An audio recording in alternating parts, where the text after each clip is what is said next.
आप सभी को प्यार भरा नमस्कार। स्वागत करती हूँ आप सभी का अपने YouTube चैनल भक्तिसार फ्रॉम देवभूमि में। दोस्तों, आज की वीडियो में मैं आपको बताऊंगी कीचक वध की कहानी। पांडव जब 13 साल के अज्ञातवास में थे तब पांडवों ने कीचक का वध किया था।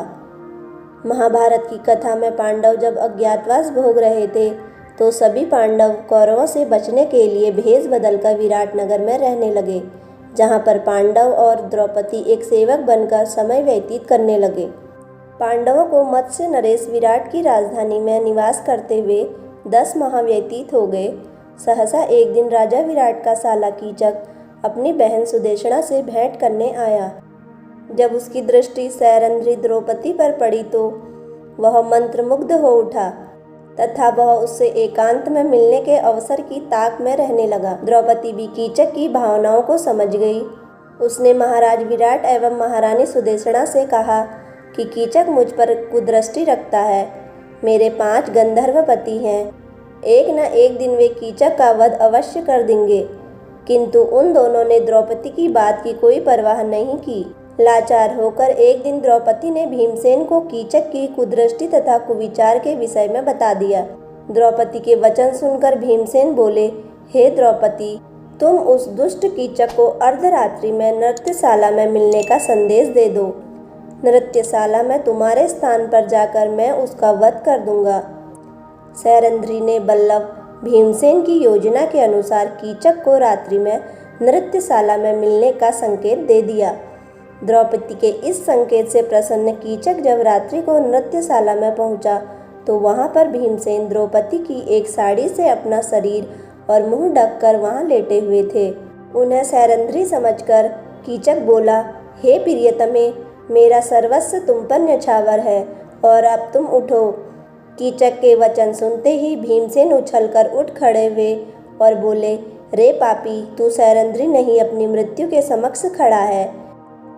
ले अब परस्त्री पर कुदृष्टि डालने का फल चख। इतना कहकर भीमसेन ने कीचक को लात और घूंसों से मारना आरंभ कर दिया।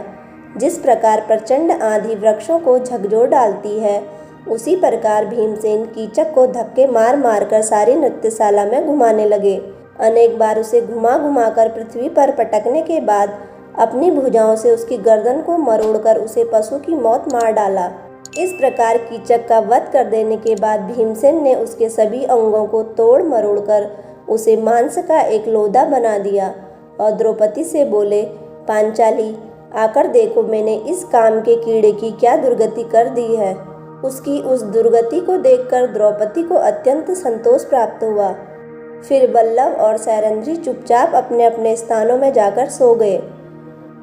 प्रातःकाल जब कीचक के वध का समाचार सबको मिला तो महारानी सुदेशना, राजा विराट तथा कीचक के अन्य भाई आदि विलाप करने लगे।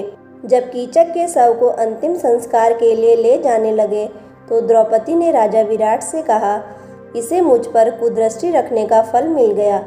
अवश्य ही मेरे गंधर्व पतियों ने इसकी यह दुर्दशा की है।